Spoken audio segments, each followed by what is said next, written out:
서울의 한 종합병원. 이렇게 넓은 의료 분야 중에서 오늘의 주인공이 있는 곳은 바로 영상의학과. 안녕하세요. 방사선사 이창미입니다.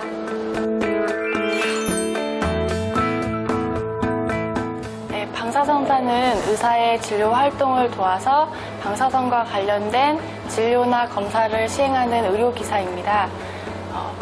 우리 신체 내부기관의 질병이나 장애를 진단하기 위해서 각종 방사선 장비를 조작하고 또 거기에서 얻은 의료 영상을 관리하고 방사성 물질을 이용해서 환자를 치료하는 일을 합니다. 전문적인 방사선 지식을 갖추고 방사선 장비를 이용해 질병 진단과 치료를 하는 방사선사. 자, 그럼 지금부터 방사선사가 하는 일에 대해 좀 더 자세히 알아볼까요? 일반 촬영을 기본으로 CT나 MRI, 초음파나 특수 촬영, 골밀도나 혈관 조형 등의 여러 가지 업무 파트를 로테이션하면서 다방면으로 접하게 됩니다. 다양한 방사선 진단의 업무 중에서도 CT 검사를 담당하고 있는 주인공. CT는 컴퓨터 단층 촬영의 약자이고요. 우리 몸의 구조물을 여러 가지 단면으로 획득할 수 있는 X선 촬영 장치입니다. 필요에 따라서 조형제를 사용해서 병변을 보다 명확하게 볼 수 있는 검사입니다. 그렇다. CT는 질병이 의심되거나 정밀 검사를 해야 할 때 기본이 되는 검사법. 지금은 무슨 일을 하고 있나요?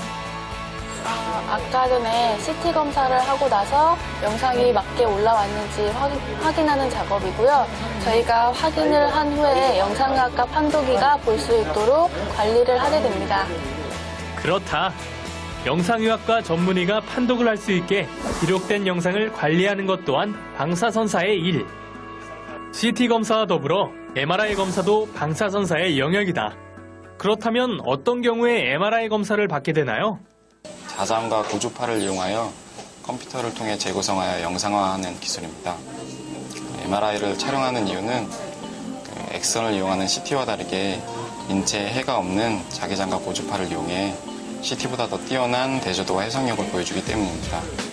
CT 검사에 비해 우리 몸의 조직이 월등히 잘 보여서 근육, 인대, 연골, 디스크, 골수, 척수 등의 이상 소견을 발견하는데 매우 유용한 검사법이 바로 MRI라고 한다. 의료 분야 직종 중에서 방사선사는 피폭 선량이 가장 많은 직종이라고 한다. 때문에 피폭 선량을 측정할 수 있는 계측기를 항상 휴대하고 6개월에서 12개월에 한 번씩 정기검진을 받아야 한다. 그래도 혹시 방사선으로 인한 위험성은 없나요? 일반 사람들은 대부분 방사선이라고 하면 굉장히 위험하다고만 생각을 하시는데요. 병원에서 사용하는 방사선의 양은 환자나 방사선 종사자에게 크게 부여하지 않기 때문에 안전하다는 것을 꼭 말씀드리고 싶습니다. 임상병리사, 물리치료사, 작업치료사와 같은 의료기사 중 방사선사는 고용률도 안정되어 있고 임금도 높은 편이라고 한다. 방사선사가 되기로 결심한 계기는 무엇인가요? 진로를 결정할 때는 앞으로 일하게 되는 환경이나 취업률에 대해서 많이 생각해 보게 되는데요. 그래서 저는 취업률이나 일하는 환경이 병원이라면 좋겠다 생각이 들어서 건축가를 다니다가 방사선과로 전공을 바꾸게 됐습니다.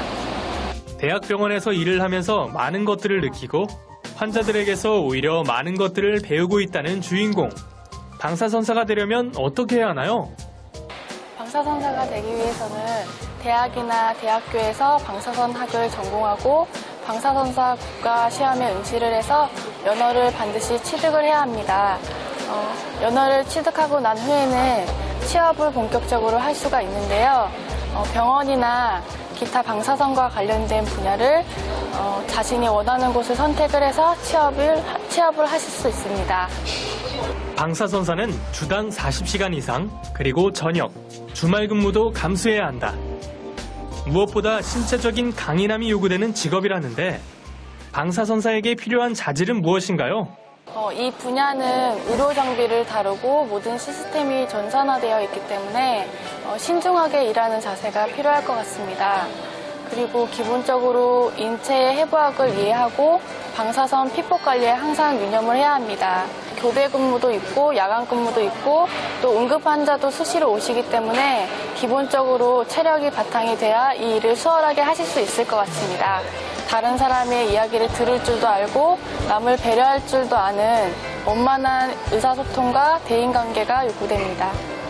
최근 방사선 기기도 계속 발전하는 만큼 새로운 기기 조작 능력 또한 요구되는 방사선사. 방사선을 이용한 의료기술로 질병의 진단과 치료에 크게 기여하고 있는 이들은 의료 분야에서 중요한 위치를 차지하고 있음이 분명하다.